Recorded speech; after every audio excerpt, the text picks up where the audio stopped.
Alors, c'est parti pour l'expression. L'expression d'aujourd'hui, c'est de fil en aiguille. En passant, qui veut dire en passant d'une chose à une autre qui lui fait suite.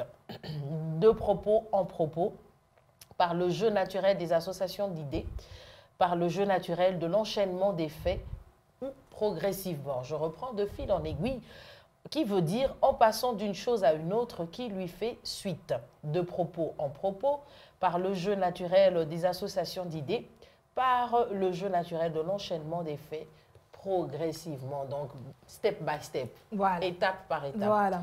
Alors, cette expression, c'est une expression qui n'est pas très récente, elle date de 1280. Ouf. Donc, c'est en 1280 que ça a été attesté dans un roman qui s'appelait La Rose. Et c'est comme ça que lorsque le roman est sorti, eh ben, le de fil en aiguille a été utilisé. Alors, de fil en aiguille, fil, c'est une expression qu'on utilise souvent, comme on dit, au fil du temps, hein, au fil des ans. C'est une expression qu'on utilise vraiment beaucoup et c'est une expression qui a été utilisée plus dans la gente féminine. C'était typique pour la gente féminine parce que souvent les femmes étaient là en train de coudre et ça a été représenté par des dessins et des tableaux à l'époque où lorsqu'on cousait, il y avait un tableau où c'était fait de confection d'habits de la gente féminine, et ben, il y avait aussi un dessin où on représentait le fil et l'aiguille. Et nous savons que l'aiguille est toujours suivie d'un fil lorsqu'il est dans son chat. Chat, donc C-H-A-S.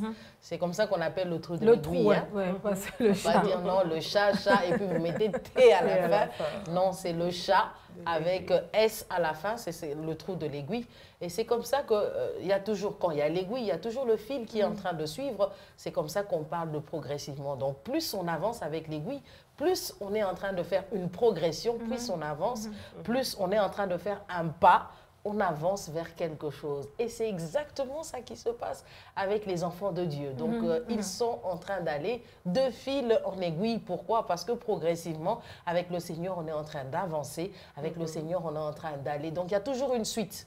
Une suite logique, bien sûr, avec le Seigneur dans tout ce que nous faisons, dans tout ce que nous entreprenons, dans tout ce que nous décidons de faire et dans nos choix et nos décisions. Il y a toujours une suite. Il y a toujours des étapes donc à suivre, de fil en aiguille. Mais donc, de propos en propos. Ouais, mais le français est quand même compliqué parce que l'aiguille va avant le fil.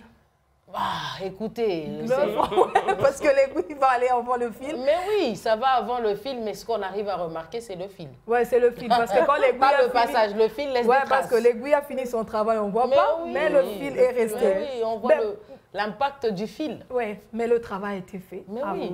Mais c'est une très belle expression de fil en aiguille. Pour dire aussi qu'il y a des héros dans l'ombre. Oui, donc, je donne cet exemple toujours. Vous voyez, quand on voit les enfants bien habillés, il y a un parent qui s'est levé le matin, qui a fait ce qu'il a pu faire, qui a repassé, qui a lessivé, qui a tout fait pour que l'enfant ait quelque chose dans sa gourde et que l'enfant arrive à manger. Et ben, l'enfant, c'est le fil, le parent, c'est l'aiguille. Parce qu'on ne voit pas le parent à l'école, mais on voit l'enfant. Donc, si ces petites chansons-là qu'on chantait, on dira à qui donc ce bel enfant-là, si mignon, si propre, si gentil.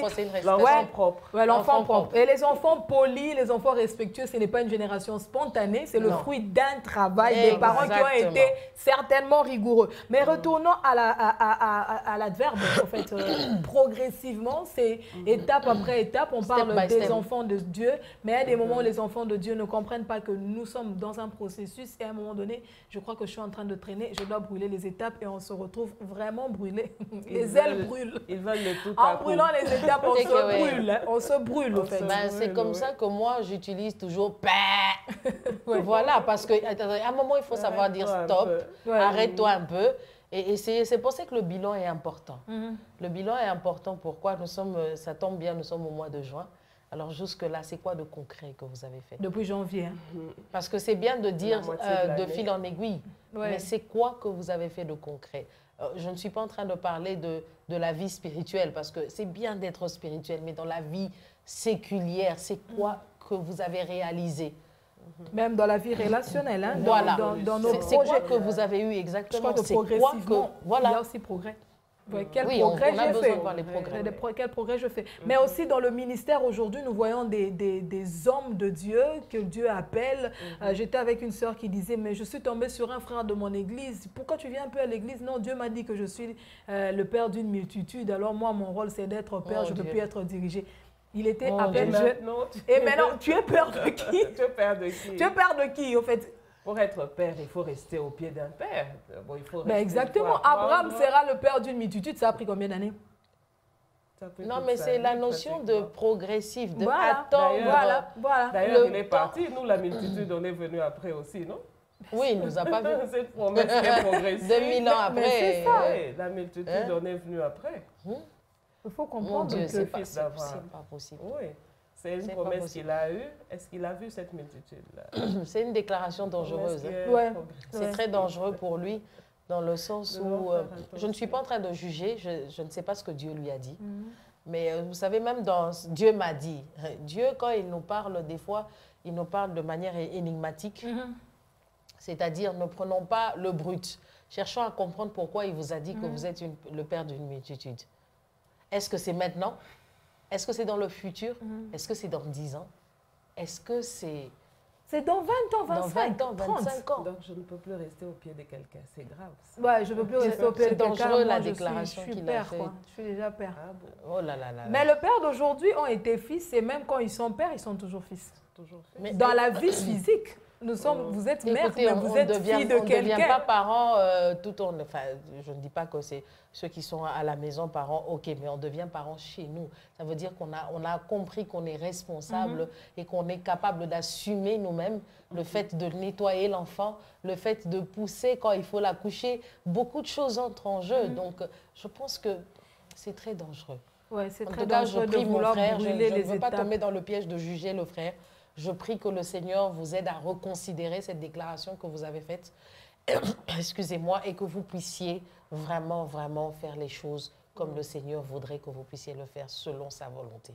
Telle est ma prière pour ce frère. Amen. Et aussi dire à tous les enfants de Dieu que quand nous recevons une promesse, une prophétie, il y a toujours le step by step. Ça ne change pas, au fait, c'est progressivement. Nous voyons les phases de croissance par lesquelles les enfants passent. Ce n'est pas le jour où vous avez l'enfant qui sait s'asseoir, ce n'est pas le même jour qu'il sait marcher à quatre pattes. Parler, mais même le jour où vous avez un enfant qui marche déjà à quatre pattes, vous avez devant un monstre, vous n'êtes pas heureux finalement. Donc il y a des étapes, à suivre. On a besoin qu'ils aient leur indépendance. Oui, mais on veut bien que vous soyez indépendant, mais écoutez, faites-le petit à petit. Imaginez que votre enfant de 3 ans vous dise « Maman, je veux conduire ». C'est pas possible. Un exemple très banal qu'il faudra suivre. Si un enfant naît et qu'il doit croître, donc même le ministère, quand il naît, il doit croître petit à petit. Et la meilleure façon de croître, c'est de rester au pied d'un père. Restez au pied d'un père. Vous verrez... Comme bien même il ne comprendrait pas. Vous verrez le père faire beaucoup de choses. Vous allez apprendre, apprendre et apprendre. Et même les fils qui sont devenus indépendants aujourd'hui, ils rentrent toujours auprès du père. Il y a certains conseils que vous recevrez que du père.